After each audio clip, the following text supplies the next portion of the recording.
বিএনপির সঙ্গে থাকার থাকার কোনো প্রশ্ন জামাতকে বিএনপির সঙ্গে ছিল কোনোদিন বা আছে থাকার তো প্রশ্ন ওঠে না।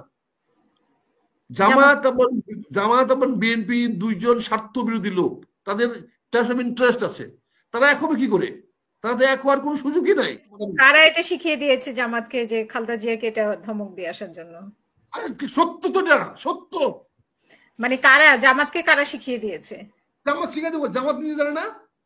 আবার ওই দিন আমি 31 আত্মহত্যা করে বলবো নির্বাচন হবে না, তখন উনি বলবে মেজর আক্তার আত্মহত্যা করেছে, অতএব নির্বাচন আর 2 বছর দেওয়া যাবে না। সমস্ত গ্রাউন্ড তৈরি হয়ে যাবে। আমি 31 তারিখে আত্মাহুতি দিব, দেয়া বলবো যে নির্বাচন মানি না, দেশে কোনো নির্বাচন হবে না। তা বাস আমার লাস্টের উপরে দেওয়া আর 2 বছর সময় বাড়িয়ে যাবে। এগুলো তো রাজনৈতিক খেলা, ট্রিক্স। আমার চেয়ে মাহবুব মামুন সাহেব আরো বেশি ভালো জানে, উনি উকিলের বুদ্ধি, উনি জানে যে শিখায় দেয় ঘরে ঘরে আগুন দিয়া মামলাটা আগুনের মামলা করে নিয়ে তাহলে জামিন হবে না। বুঝছেন না? এটা তো বুদ্ধি। কাজে নির্বাচনে তারিখ পিছিয়ে দেওয়ার জন্য ওই আত্মাহুতি দেওয়া, ওই বাড়ি ভেঙে ফেলানো, ওই ছাত্রকে মেরে ফেলানো, এগুলো তো ঘটাইতে খুব বেশি ব্যাপার না, মামলা সাজাইতে। কাজে আগুন দিয়ে আগুনের কেস হয়ে যাবে। বুঝতে পারছেন না? আগুনের মামলা হলে নাকি জামিন হয় না, তাই না ভাই মামুন ভাই? তো ফলে ওরা শিখাই দেয় উকিল সাহেবরা যে একটা আগুন দিয়া মামলাটা করে নিয়ে আসেন। এবং দেখা যায় আগুনটা কোথায় দেওয়া যায় না, গোয়াল ঘরে। যে ঘরে আগুন দিয়ে পুড়লেও খুব বেশি ক্ষতি হয় না, মূল বসত করে আগুন হয় না। এটা তো আমরা দেখে আসতেছি এই যে আমার জন্মান্তর থেকে। কাজী জুনে নির্বাচন না হওয়ার মতো ঘটনা অনেক ঘটবে আগামীতে, ফেব্রুয়ারিতে। তাই তো বলে দিছে জামাত যে ফেব্রুয়ারিতে নির্বাচন চাই। ফেব্রুয়ারিতে নির্বাচন না হলে বিএনপি বলে, জামাত বলে না এই ফেব্রুয়ারিতে হয় না, আগামী ফেব্রুয়ারিতে হইতে হবে। কারণ এই বর্ষাকালে হবে না। এই ফেব্রুয়ারি যখন দিল না, তখন আগামী ফেব্রুয়ারি যাবে, কষ্ট তৈরি হয়ে যাবে, কারণ তৈরি হয়ে যাবে। এগুলা তৈরি করতে বেশি সময় লাগে না। এগুলো তৈরি করার জন্য সবাই জানে, রাজনীতিবিদরা জানে কিভাবে তৈরি করতে হয়। জামাত কি বিএনপির সাথে থাকবে কিনা এরকম অনেকে সন্দেহ করছেন, যেহেতু বৈঠক হয়েছে। আমার বিএনপির সঙ্গে থাকার কোনো প্রশ্ন, জামাতকে বিএনপির সঙ্গে ছিল কোনোদিন বা আছে থাকার তো প্রশ্ন ওঠে না। জামাত এবং বিএনপি দুইজন স্বার্থ বিরোধী লোক, তাদের ক্ল্যাশ অফ ইন্টারেস্ট আছে। তারা এক হবে কি করে?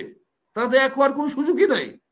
তারা এতদিন বিএনপিকে ব্যবহার করেছে, বিএনপিকে সামনে রেখেছে, কারণ জানে বিএনপি সামনে না রাখলে, ঢাল না রাখলে আওয়ামী লীগ একদিনে সমান করে ফেলতো, এক রাখতোই না। বিএনপিকে ঢাল হিসেবে ব্যবহার করেছে। এখন তো ঢাল দরকার নাই।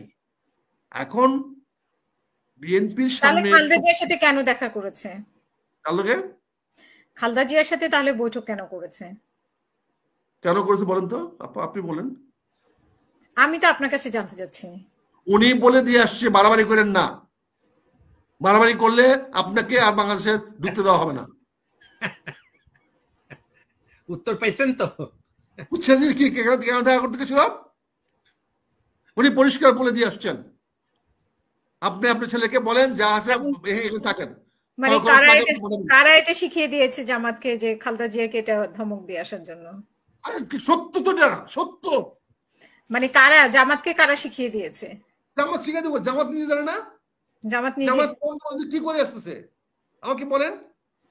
জামাতকে একবার আহ্বান জানাইছে খালেদা জিয়া দেশে ফিরে আসেন, তারেক রহমান দেশে ফিরে আসেন? একবার আহ্বান জানিয়েছে? তারা একদল করেছে, একসঙ্গে দল করেছে। কতগুলো জিনিস আপনারা রাজনৈতিক। অনেকে বলছে যে ভারতের উদ্যোগে ওনাদের এই বৈঠক। ওই ভারতের উদ্যোগী তো বলা হয়েছে যে তুমি গিয়ে খালেদা বলে আসো, ভারত বলে দিছে যে ধমক দিয়ে আসো যে আর যেন কোনোদিন বাংলাদেশে না ঢোকার চেষ্টা করে। এগুলো শুনে রাজনৈতিক বক্তব্যের যে কি কে কারে দিয়ে কি বলা দেয়, শিখায় দেয়, এগুলো বলেন না। এগুলো যার যার রাজনৈতিক স্ট্র্যাটেজি আছে, যার যার রাজনৈতিক সেই সেভাবে খেলে। বুঝতে পারছেন না?